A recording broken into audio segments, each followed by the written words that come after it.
For those of you who haven't had the pleasure of hearing Michael Olson before, he runs a radio show. He's nationally known agricultural consultant and syndicated broadcaster. I really like his description in his bio, that he cultivated his first crop at the age of 6 with what he imagined at the time was the world's biggest tractor. He's been involved in commercial production of vegetables, of fruit, of cattle, of turf, of wine grapes even, around the country, California, Montana, and Oregon. He consults on farm projects throughout the world, and he has written a lot of different things. He produces feature-length news shows. He is the author of Metro Farm, which is the Ben Franklin Book of the Year finalist, about urban agriculture and what it means to be doing farming on that kind of a scale. He was awarded the 2012 Al Smith Friend of Agriculture Award, and I really could go on because he's got a really long, great bio, but I think he's going to forgive me if I simply ask you to join me in welcoming Michael to our conference. Hello, Texas. But I'm here today to give you another set of numbers, and they're really easy to remember because there's only 2 of the numbers to remember, and one of them is 2, and the other one is 2, 2. Easy to remember, 2 by 2.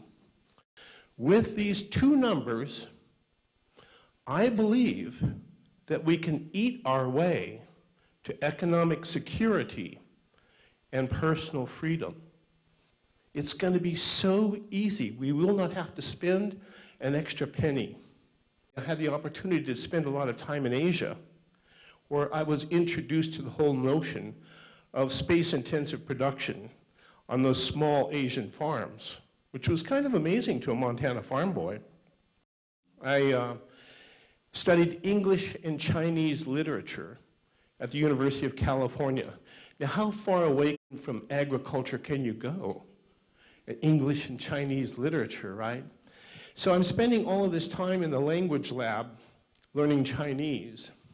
Ni hao ma, wo hen hao, xie xie. And hours and hours in this dark language lab, and I'd step outside into the sunshine, and right next to the language lab was this beautiful French-intensive garden put together by an English Shakespearean actor by the name of Alan Chadwick. Now, Chadwick somehow figured out how to get all the pretty girls to dig in the dirt in this garden.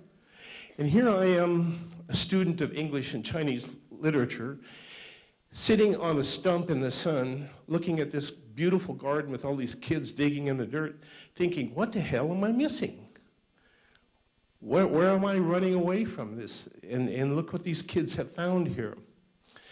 After the university, I was working for various news organizations as a writer and as a producer, and I was working for David Brinkley at NBC News doing magazine pieces, and we were working on a piece on survivalists up in Southern Oregon. And we all know what survivalists are, right? They're people who think the city's going to collapse. And so they find themselves a hunk of land, and they hunker down and wait for Armageddon, and that's what these people were doing. We were standing on a hill overlooking the beautiful Rogue Valley of Southern Oregon. And there are all of these small parcels of land down there that have been subdivided up, made into survivalist retreats, but nobody was growing anything. And I turned to our guide and I said, Nancy, we should write a pamphlet on ways to make money with those small parcels of land, and thus Metro Farm was born. I'm a host of the Food Chain Radio program, so I do a lot of intensive study on agriculture and food. I'm on my 790th show. This coming Saturday, we will be talking about GMOs with respect to California's Proposition 37. Should we have the right to know about the GMOs in our food? I also consult with various farm projects around the world and had the opportunity to travel some very interesting places. My day job is I'm a general manager of a couple of news talk radio stations. I'm on the board of an organization called Think Local First. It's an organization of 650 locally owned businesses whose principal occupation is to talk the community into thinking local first about their purchasing decisions. Well, I didn't know, so I went to the Census of Agriculture.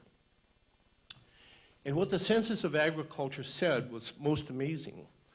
Whereas the average acre of farmland in Iowa makes about $300 per acre per year, the average acre of farmland in the city limits of San Francisco was making about $87,000 per acre per year. How the heck does this work?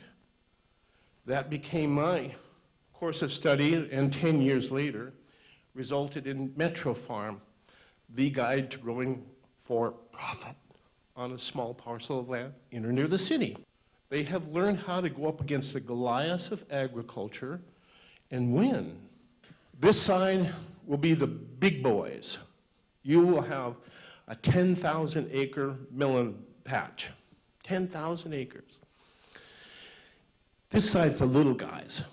You'll have a 1 acre melon patch.